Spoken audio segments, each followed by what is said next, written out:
أعوذ بالله من الشيطان الرجيم ورفع أبويه على العرش وخروا له سجدا وقال يا أبت هذا تأويل رؤياي من قبل قد جعلها ربي حقا وقد أحسن بي إذ أخرجني من السجن وجاء بكم من البدو من بعد أن نزغ الشيطان بيني وبين إخوتي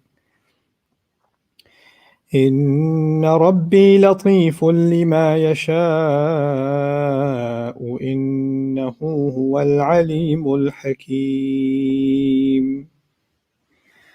رب اشرح لي صدري ويسر لي أمري واحلل عقدة من لساني يفقهوا قولي فالحمد لله والصلاة والسلام على رسول الله وعلى آله وصحبه أجمعين أما بعد.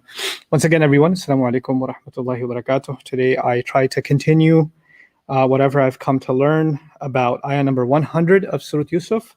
What I talked to you about in the last session was the portion of the ayah وَرَفَعَ أَبَوَيْهِ عَلَى الْعَرْشِ وَخَرُّوا لَهُ سُجَّدًا وَقَالَ يَا أَبَتِ هَذَا تَأْوِيلُ رُؤْيَايَ مِنْ قَبْلِ قَدْ جَعَلَهَا رَبِّي حَقًّا. So that's about halfway through the ayah.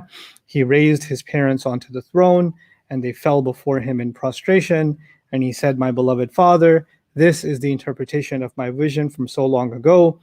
Certainly Allah has already made it, materialized it to be true and to become a reality."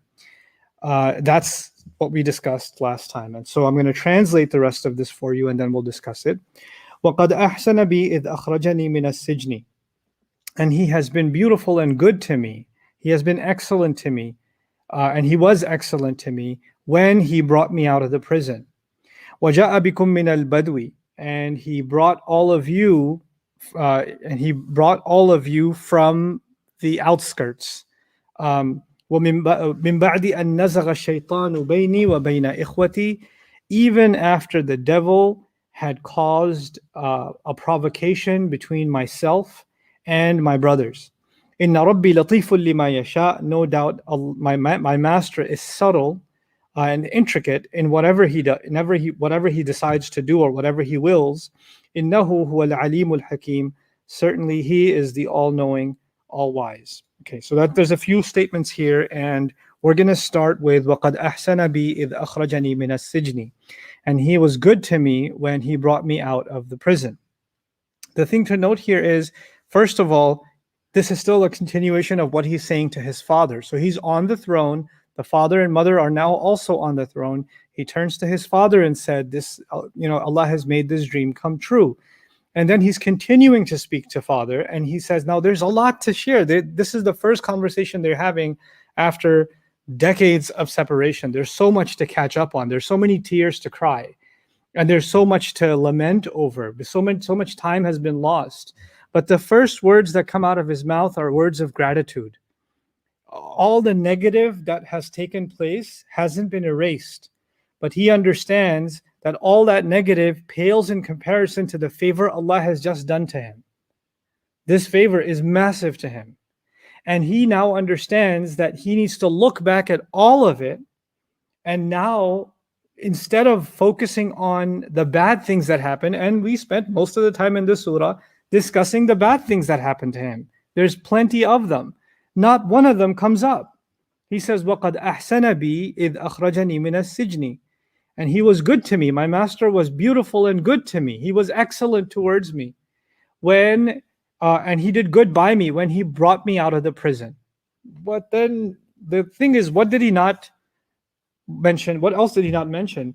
He didn't say he was good to me when my brothers didn't kill me. He was good to me when he brought me out of a well. He was good to me when he took me out of slavery and at least gave me a safe home to be in. He was good to me when he proved the slander wrong. He was good to me when I was in prison, but I still had an opportunity to do da'wah, etc. Those are a mix of good and bad in all of those situations. But there's a lot of things that he skipped. He didn't mention the years that he spent in jail. Why specifically is he going towards he's good to me when he brought me out of prison? Well, scholars have a few opinions about that. The first of them, and most glaringly, instead of talking about the well, because he's in two dark places in the story, right? He was in the well, and then he was in the prison. Bringing up the well would bring up an embarrassing part of the past for the brothers that are now in the audience, yes? And he's already said to them, "La tathriba alaykum al-yawm," no harm and no shaming shall come upon you since from this day on. So even bringing up Allah was good to me when I was rescued from the well would be like, oh my God, he brought up the well, right? So Dad never knew about the well. Now he's going to ask about the well. He didn't even bring up the well because he knew that would embarrass the brothers. And so that's one reason that's been postulated why he didn't bring up, the well, the first time he was in a dark place. The additional thing is Allah was good to me even though I was in jail. No, because if he brings up him going into jail, then the minister's wife, who's also been exonerated, who's made tawbah, and all of that's been cleared, unnecessarily digging up that dirt again, unnecessarily bringing that up again. What does he choose to highlight? This is where I'm going to go directly to what I understand to be the most plausible explanation for the things he chose to say, because what he chose to say is very brief. He's recounting Allah's favor on him, and he highlighted two things of all the things that have happened. He highlighted two things. Listen to this. He says, he brought me out of jail. Allah pulled me out of prison, and he brought you. Now he's not talking to Dad anymore. He's talking to everybody because kum is you all, the plural. So he's talking to his brothers. He's talking to their families, all of them that are in the audience. He says, Allah was good to me when he brought me out of jail, and Allah was good to me. My master was good to me when he brought all of you from the open desert, from the wild lands. Badu, like Bedouins we say in English. It's an incorporated word from the Arabic word badu, and badu comes from the original verb bada. Bada means to be exposed. People that live out in the wilderness, or they have barely any kind of architecture to protect themselves from the elements, and are mostly herding sheep, or they're nomad people and they're traveling people. They are constantly exposed to the sky, and that environment is called badu, the exposed environment, right? So the undeveloped part of the world and the Bedouin lifestyle is actually called badu. So he's using that word and says he brought you all the way from the outskirts, the boonies. We say in America, we say the boonies, the out there. He brought you from the wilderness even. And, so why would he say this particular? So we understand brought me out of prison. But why even connect that to he brought all of you from the boonies, from the village, from the backwards country, etc. Well, this has been, again, lots of discussion about it, and the most common opinion postulated about this is that he's saying, look at how Allah has done a favor not only to me and given me all this position and provided for me now and given me security and given me an opportunity to do good.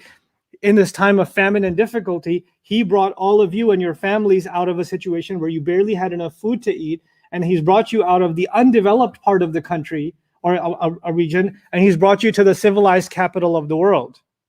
So he brought you into civilization, because Egypt was the civilized capital of the world, right? So it's it's called moving on up, right? So there's upwards mobility for you. You've got a much better life here now, and that he doesn't even say that as a favor to them. It's interesting. He says that's a favor to himself. Allah was good to me when he brought me out of jail, and Allah was good to me when he brought all of you out of the wilderness into here. In other words, he sees good coming to his family as a favor Allah has done to himself.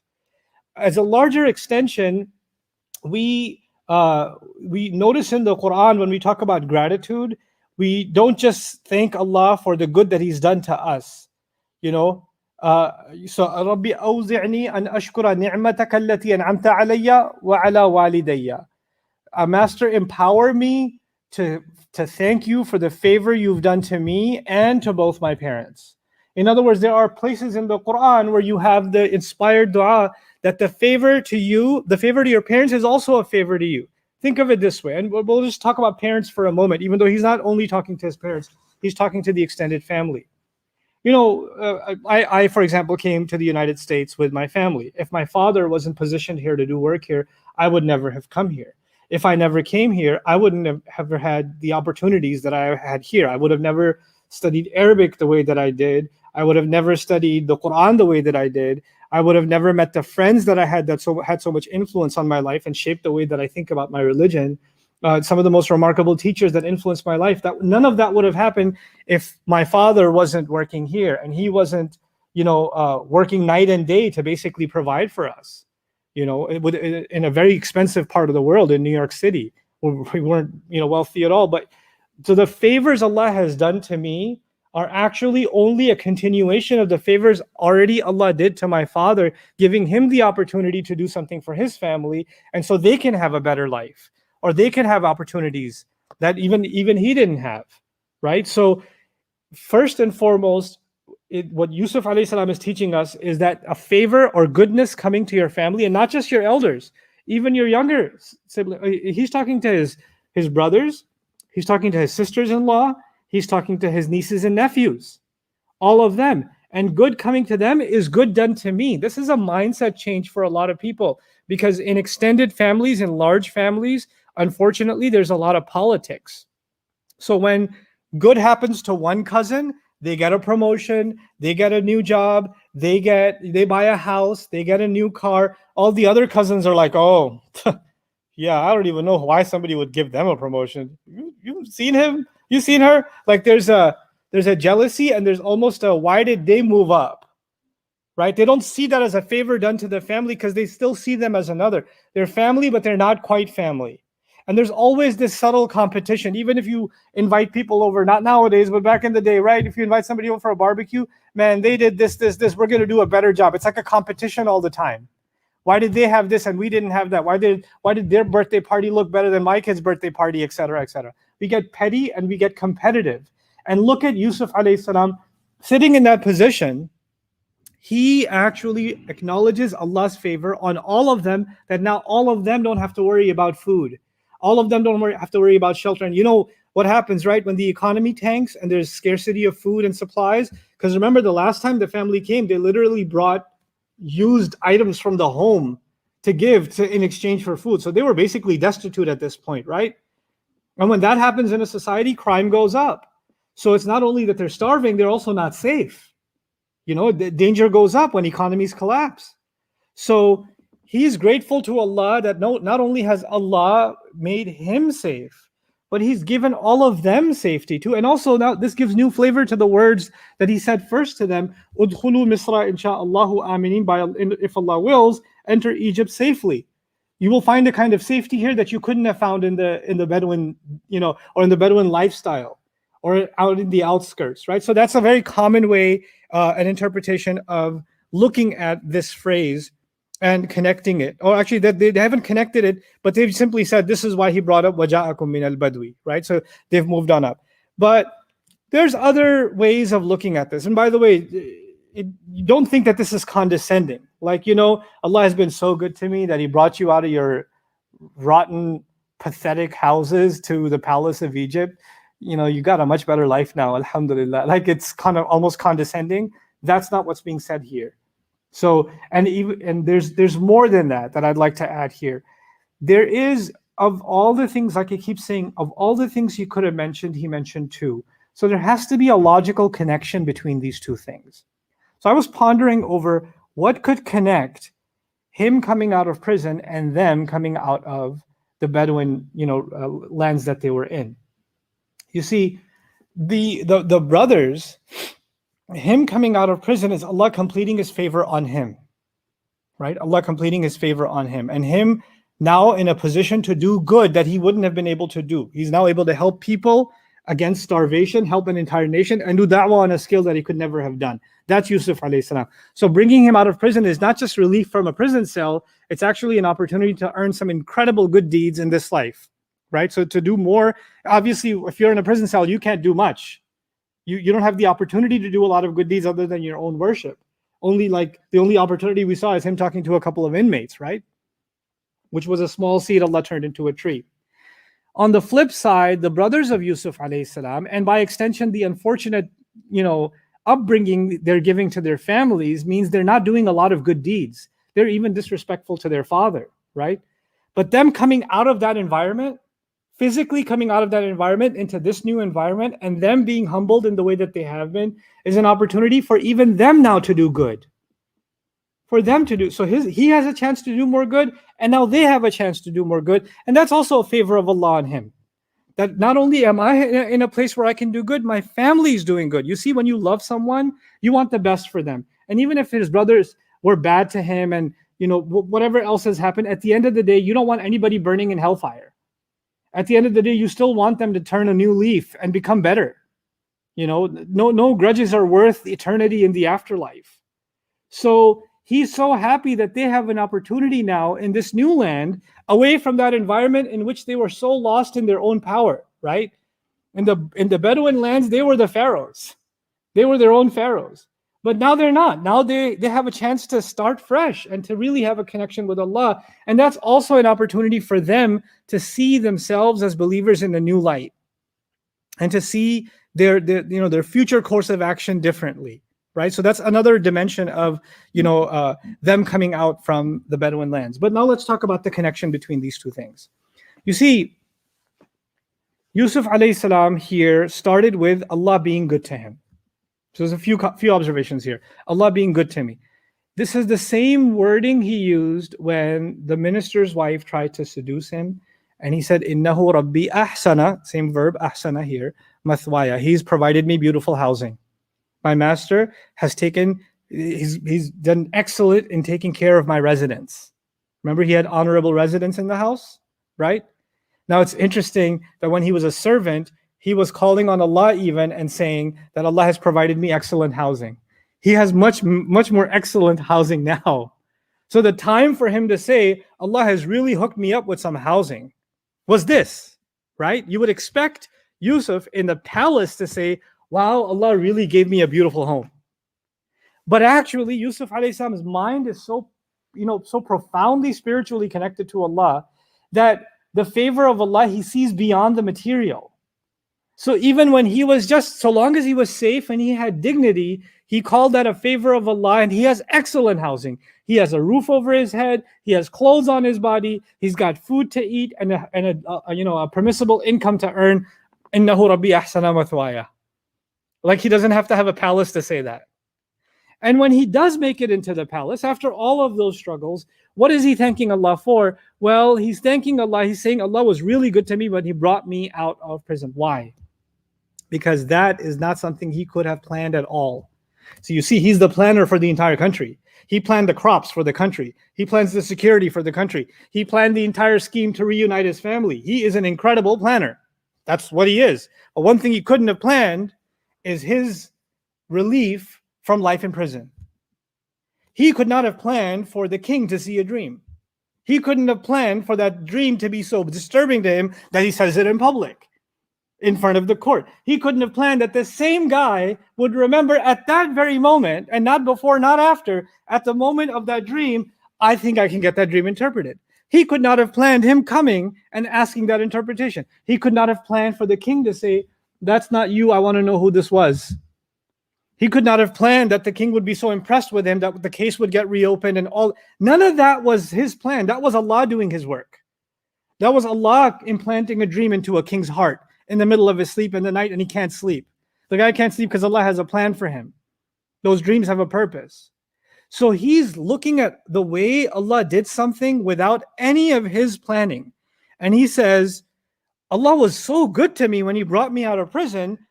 Basically, fill in the blanks, from no planning of my own. That could not have been planned by me. That was entirely done by Allah. You make sense so far?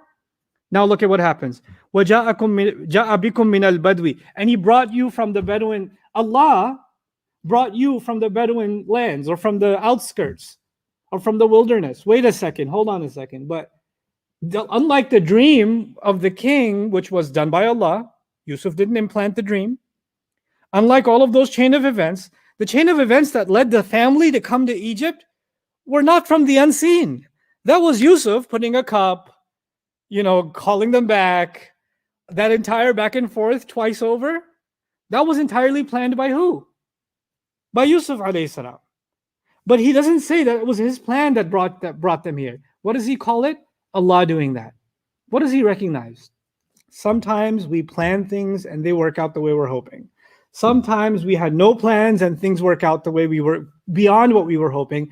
In either of those cases, we should know it's not our plan that worked, it's Allah that was doing it.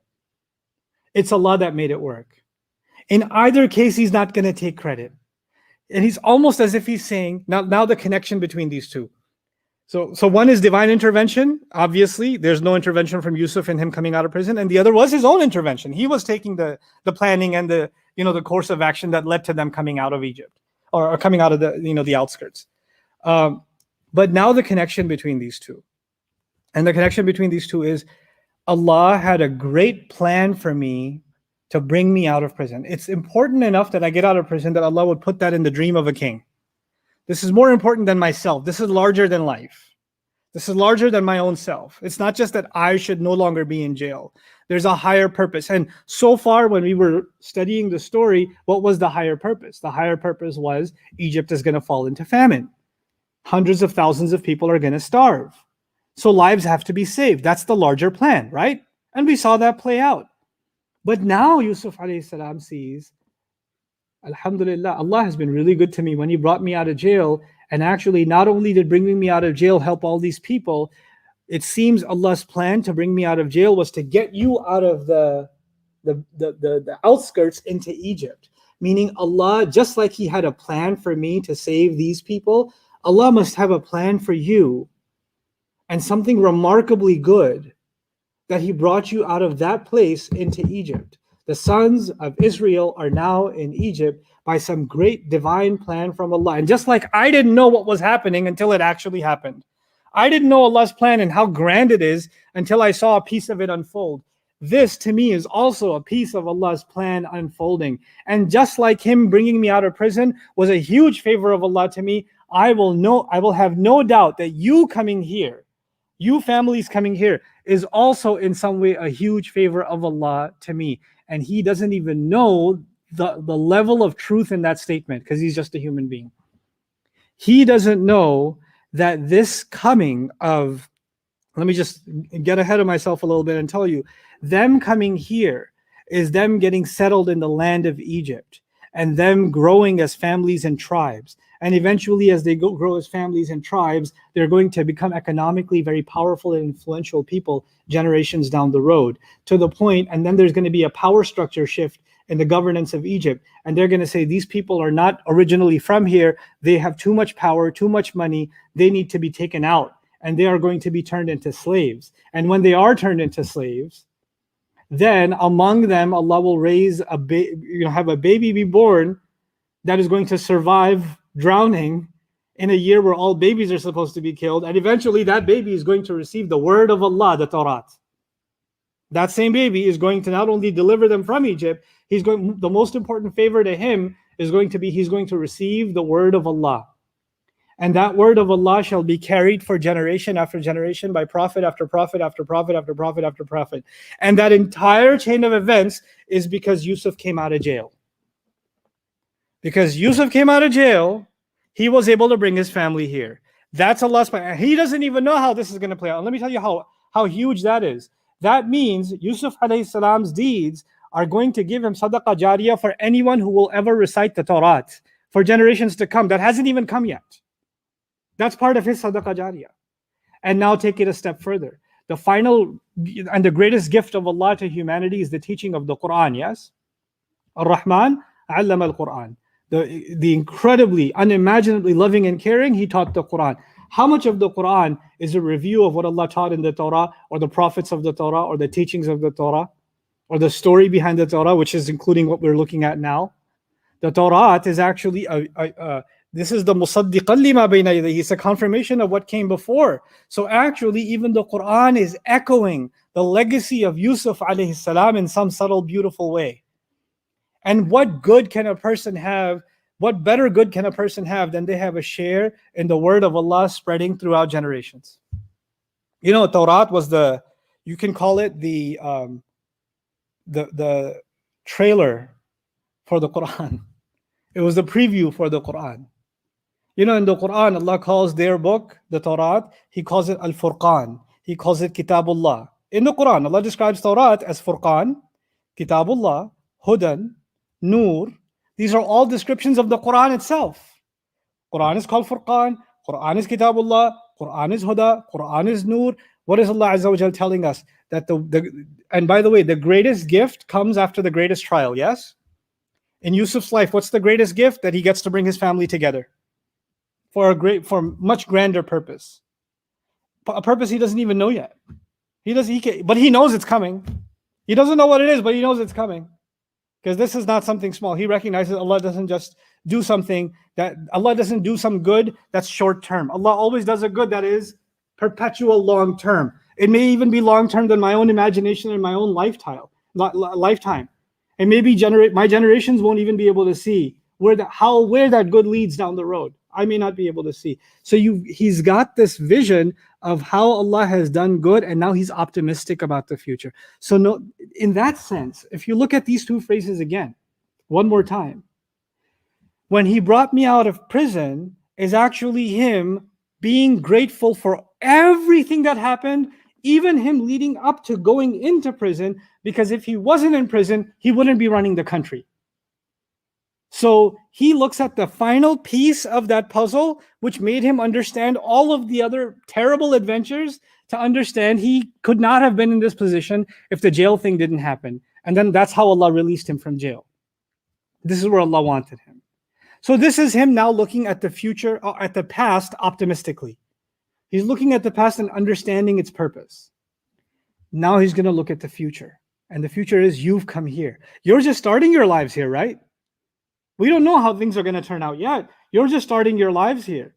And he says, Allah was good to me when he ended my trials by bringing me out of prison. And I know Allah is good to me by having brought all of you here, which is only the beginning of something beautiful. Right? So it's the past and the future together. It's amazing. These two phrases together, married together like that, are so powerful. Another dimension of that is Yusuf alayhi salam, and look at it from a psychological point of view, and that's more individualistic. There was the grand big picture, but now let's look at Yusuf alayhi salam as an individual who has been lonely and sad, even though according to the Torah account, he got married by this time and he had children, so he has a family of his own. But it's, having a wife, having children, having one relationship is not a substitute for other relationship. I never got to experience what it means to have brothers. I never got to experience the love and care of my father on a daily basis the way I would want to. I never got to serve him. I never got to hear his advice for so many years. There's a void that's there that others can't fill. Every relationship that Allah created in our life, the spousal relationship, the children relationship, the parental relationship, the sibling relationship, every one of them has its own beauty. Every one of them fulfills its own, void inside of us. It's something remarkable that Allah has given each of us that we have a need for. And when it's not there, because many people are yatim, many people's parents abandon them, many people's parents are not on good terms with their children, many children abandon the parents. There are voids left, and there are holes left inside of us. We can still function, we can go on in life, but there's this, there's something missing. And what does Allah say? Usually when you have news like, a child was kidnapped, ma'adallah, may Allah protect our children, a child was kidnapped or a child has disappeared, a missing persons report or whatever. What's the hope? That the child will come back to the family. He's turning to Allah and saying, Ya Allah, you brought me out of jail to kingdom, and then instead of me returning me to my family, you delivered my family to me. What kind of VIP treatment have you given me? How good are you to me that instead of me going back to my family is coming back to me? Look at how this is the mirror image of the words of Yaqub. Yaqub alayhi salam said, Asallahu an ya'tiyani bihim jami'a. Hopefully Allah will bring all of them to me. Yaqub said, hopefully Allah will bring them to me. Allah said, no, I'll bring you to them. I'll bring all of you to him. That's what I'm going to do. He recognizes my father, my honored father, this family. Allah gave me an opportunity to get them to come to me. He made the events turn in this way, and he feels so special in that Allah has given him that. It's also, he feels special that now I have someone who never had extended family, right? Someone who never had cousins and or brothers and nieces and nephews and father and mother, and he's missed out on all of that. And now all of a sudden he's got this extended family. They've got kids there, they've got sister-in-laws, they've got brothers, you've got the dad that he loves so much. Mom has now come. Al-khala fi halat al-um, fi manzilat al-um. He's got this huge family all of a sudden, and he recognizes that as a favor of Allah to him. That all of us have come together is actually Allah's favor to me. I recognize Allah's favor to me. وَقَدْ أَحْسَنَ بِي إِذْ أَخْرَجَنِي مِنَ السِّجْنِ وَجَاءَ بِكُم مِّنَ الْبَدْوِ. But then he adds, مِن بَعْدِ أَن نَزَغَ الشَّيْطَانُ بَيْنِي وَبَيْنَ إِخْوَتِي. Even after the devil had caused this discord and the devil had caused a provocation between myself and my brothers. He didn't say even after what my brothers did. Look at the language carefully. He says even after the devil created a provocation between myself and my brothers. If you're talking to somebody and say, hey, what's wrong? Shaitan's created a problem between me and my brothers. When you say that, if you say that to somebody, Shaitan has created a problem between me and my sister, me and my brother, or whoever. You don't exactly sound like you're blaming your brother or sister. You don't exactly sound like you're blaming yourself. And actually, if you were to take a hint, it almost sounds like you're blaming yourself because you put yourself first. Shaitan caused a problem between me and them. So who's been brought first?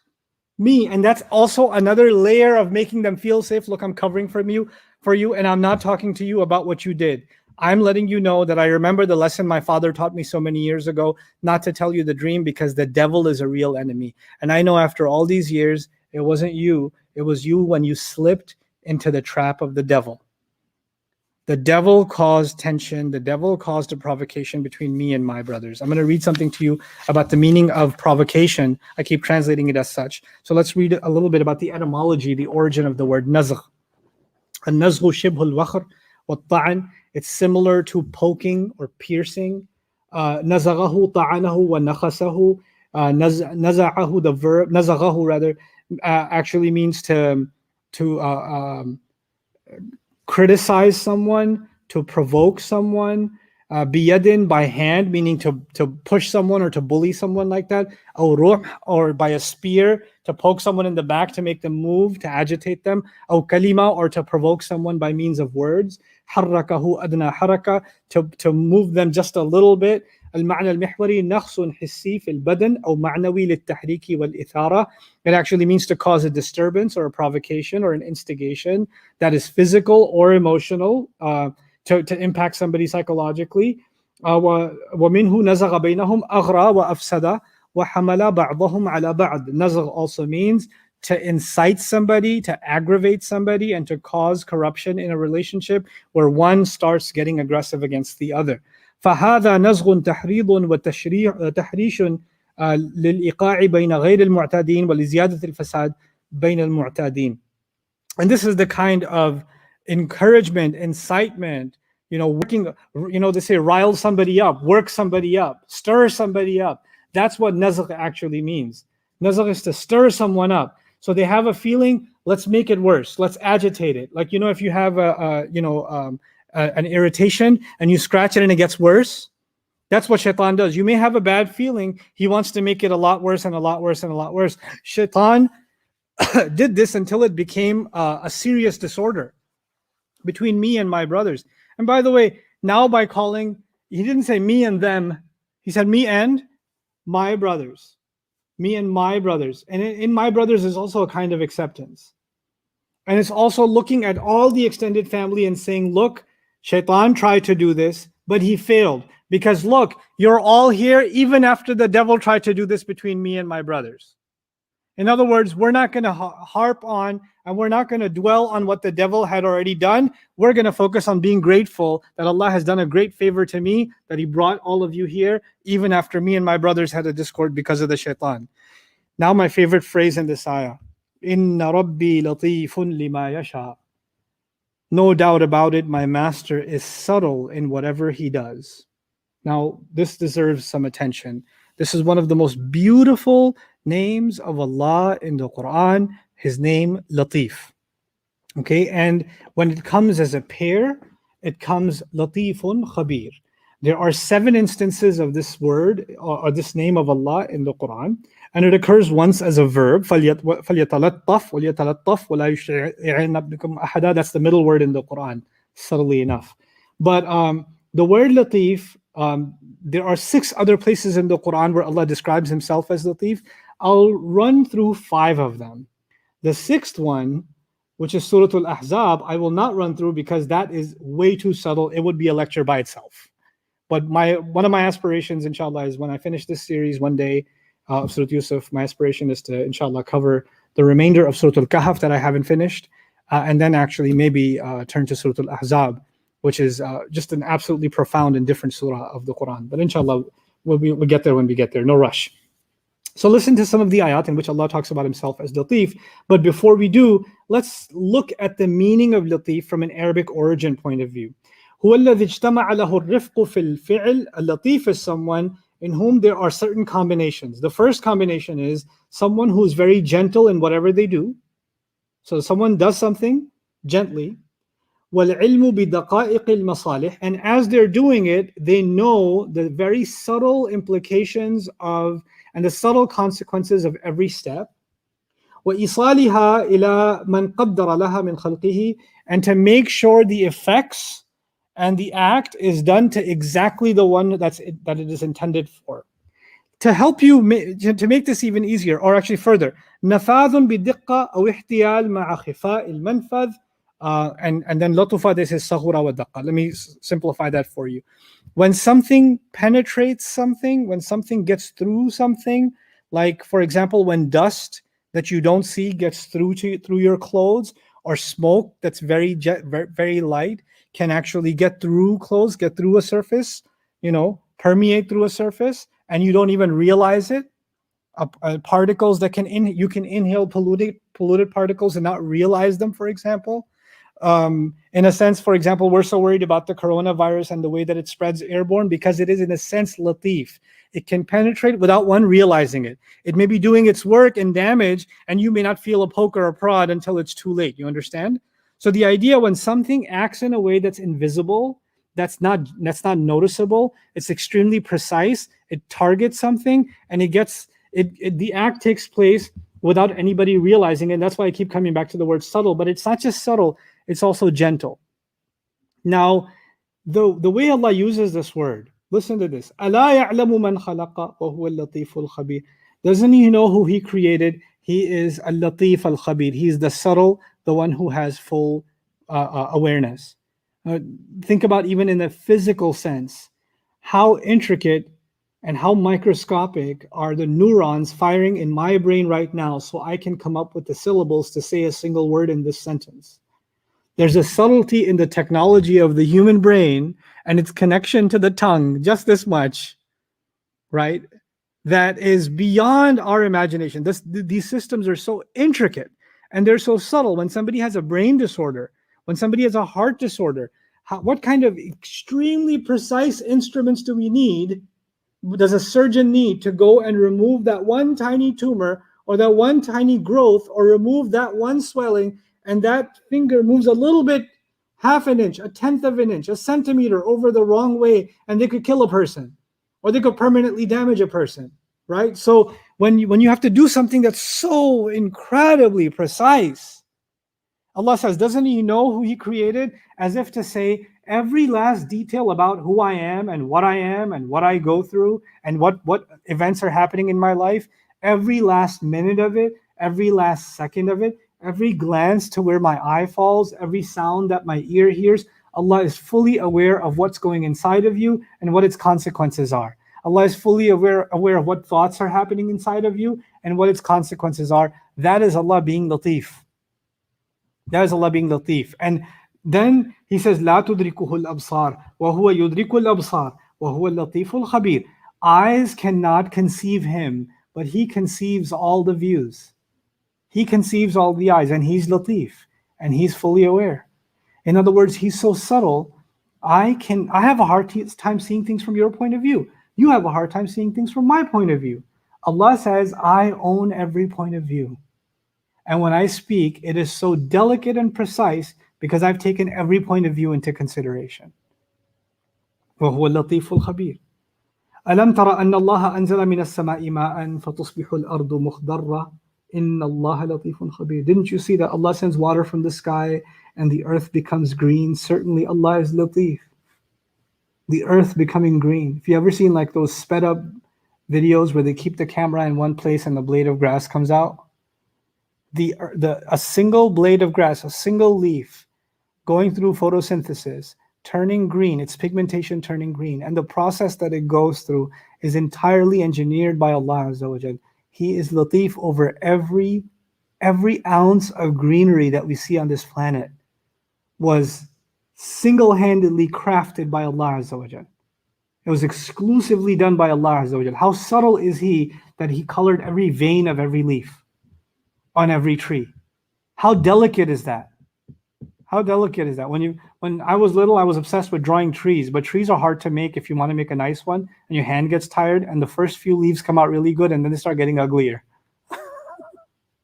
Or if you're really good, if you're a perfectionist with crayons, when the crayons start getting thick, you start coloring over the lines, and it gets annoying, right?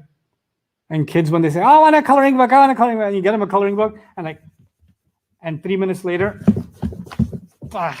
forget it. Like turn to the first page, wow, work of art. Second page, did you go back to kindergarten? What happened here?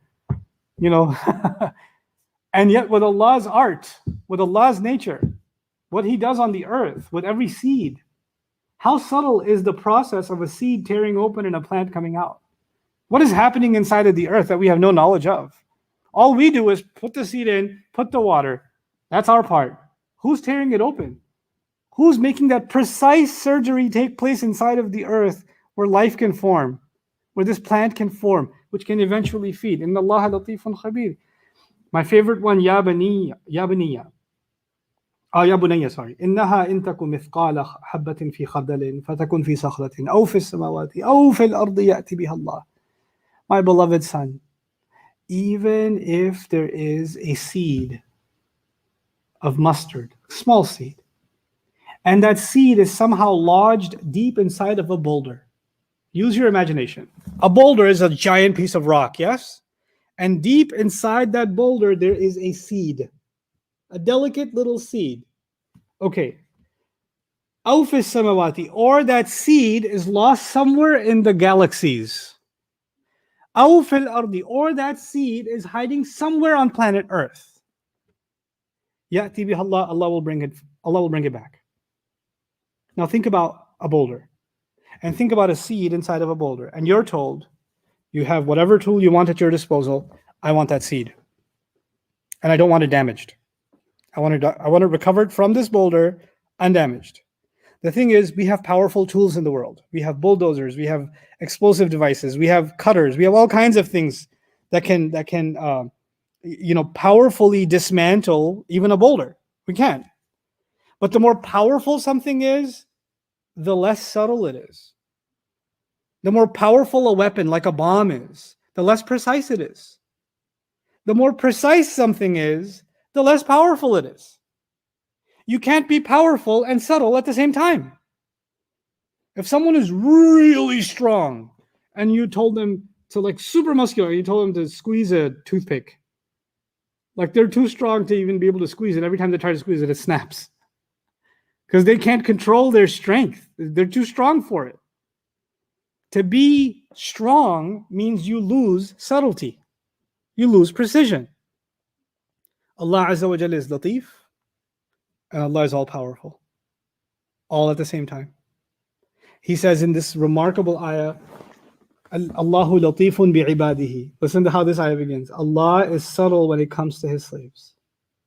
Allah is almost invisible in the way He plans things out for His slaves. Allah is very gentle in the way He nudges them in the right direction for His slaves. يَرْزُقُ مَنْ يَشَاءُ. He provides whoever He wants. وَهُوَ الْقَوِيُّ الْعَزِيزُ. And He is the mighty, the ultimate authority. It started with Him being subtle, and it ends with Him being mighty. He's being the all-powerful. He is both at the same time. That's Allah. Earlier in the surah, you saw in the surah of Yusuf alayhi salam, Wallahu ghalibun ala amrihi. Allah was dominant over every one of His situations. Allah was dominant, overwhelming over his situation. Allah cast a shadow over all of his situations. And now he says, my master has always been subtle and present.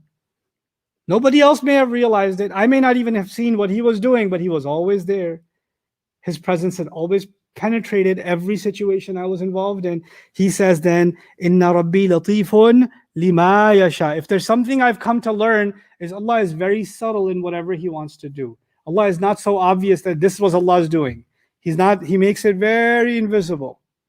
You barely notice something's happening and it's actually happening entirely from Allah's plan, but he's keeping himself like Allah describes himself, وَهُوَ الْأَوَّلُ وَالْآخِرُ وَالظَّاهِرُ وَالْبَاطِنُ. He's the most obvious and he's the most hidden. So he's very hidden, very subtle in what he does. But the verb here is so beautiful. He says, لِمَا يَشَاءُ. He is subtle in whatever he wants or he may want in the future. In other words, I have come to know that Allah is extremely subtle. I am a living example of the subtle plans of Allah that nobody else could have foreseen. But that's given me confidence that you coming here and me and my family settling down in the land of Egypt and trying to do good in this land of Egypt and hopefully spreading the word of Allah in this land of Egypt, that perhaps there is some subtlety, there's a subtle plan at play that we cannot sense. But I know one thing, Allah has always got a plan and he's always at work with something. كُلَّ يَوْمٍ هُوَ فِي شَأْنٍ. Every day he's involved in some important matter. Every moment he's involved in some important matter. So when he says this, it's as if he is forecasting that some remarkable things they haven't just happened, they will continue to happen. Allah hasn't just been subtle so far, Allah will continue to be subtle. And boy, is that going to come true as we study the Quran and study what's going to happen with the Israelites. And it's as if the rest of the history of the Israelites is captured inside Inna Rabbi latifun lima yasha. Now go back. When father heard the dream from his boy so many years ago, the father was, jubilated. He was so overjoyed. He was so happy, and he interpreted that dream to mean that Allah has chosen you. You remember that? And he will complete his favor on your entire family. And now he's saying, my entire family's here. And then he said back then, at the end of that ayah, he said, Inna Rabbi alimun hakim. Certainly my master is all-knowing, wise. And Yusuf alayhi salam at the end of this ayah, so many years later, says Allah has been very subtle. He is, in fact, the all-knowing, the all-wise. He echoes the words of his father from the first time he heard the dream. Allah told him Allah knows and Allah is wise. Whatever Allah does, he knows what he's doing. He knows things we don't know. And whatever he does because it's a wise decision. We may not be able to see its wisdom, but it's always going to be a wise decision. He's looking back at all the events that have happened, and he says, not only do I look back and realize Allah knew all along, and Allah's wisdom is being opened in front of my eyes, now I know to look ahead into the future and always remember that Allah knows and Allah is wise. Sometimes when people ask, where's Allah? How come he doesn't help? How come he doesn't change my situation? How come he doesn't do this? And how come he doesn't do that? You must remind yourself of this name of Allah. Inna Rabbi latifun lima yasha. My master is so subtle. He's so gentle in what he wants. And he knows. He's wise. He's the ultimate. He knows like nobody else. The Al-Alim is kind of creates this, this infinite attribute towards Allah, as if to say he knows like no one else does. He's wise like no one else is. He makes decisions like nobody else can. Only he can do what he does. He is Al-Alim, Al-Hakim. So to be this gentle, and to be that gentle, knowing full well exactly, like surgically, exactly what steps need to take place. What two inmates need to be next to him? What time will the food arrive? How much time will he have to have this conversation? Every one of those seconds, every one of those moments, every one of the bites of that meal, every one of them calculated to precision with the subtlety of Allah. Latifun lima yasha, innahu huwal alimul hakim. Every one of them.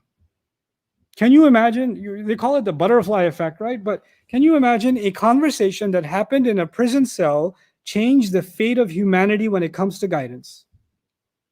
Like that conversation that he just had with a couple of guys before lunch came in a prison cell. That created a chain of events that eventually leads to the coming of the prophet that is most talked about in the Quran, Musa alayhi salam. All of this. And then not to mention that Allah is so subtle, He understands something. His mentor, who's Yusuf alayhi salam's mentor? Yaqub alayhi salam.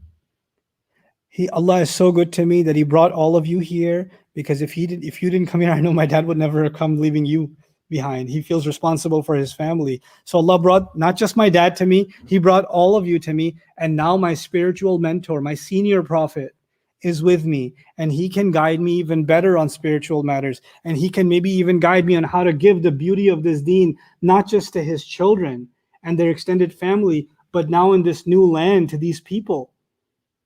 Allah has made them prosper for a reason. Allah would want them to have Allah's guidance too. And now I have the support of my father, the mentorship of my father. Allah is so subtle in how He plans things. Inna Rabbi latifun lima yasha. It also kind of helps you appreciate the role that Yaqub alayhi salam played in his life. You're going to see that one little conversation that we saw in the beginning echo over and over again in the conversation that Yusuf alayhi salam is going to have, this monologue that he has towards the end. We have one more ayah left of the story itself. The surah, as you might know, is 111 ayat. And we're going to be ending up, I don't think we can do it in one shot, but we have ayah number 101, which is the final part of the dialogue or the monologue that Yusuf alayhi salam says. It's actually a prayer. In all of that, so he turned to father, he turned to the family, and the surah is going to conclude as he turns to Allah. It's really beautiful. There's three conversations. Conversation with the father, conversation with the family, and now there's going to be a conversation with Allah Azza wa Jal. So that's actually what's going to happen next in this final ayah that we're going to study.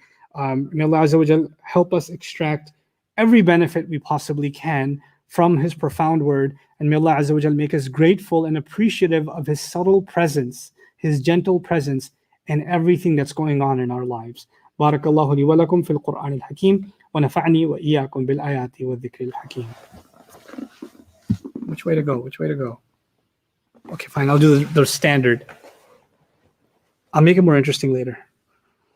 This is good enough. That's good enough.